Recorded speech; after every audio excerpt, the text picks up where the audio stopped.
Hi, I'm Carl Crosby. I'm going to show you how easy it is to cook an egg in a microwave.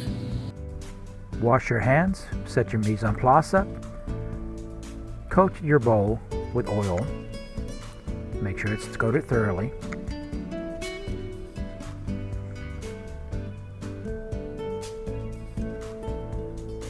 Crack your egg, season it with salt and pepper. Important part, gently stab the egg with a knife once.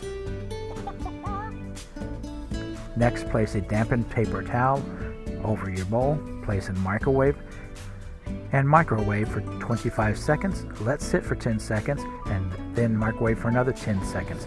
And then you'll have a perfectly cooked over easy egg.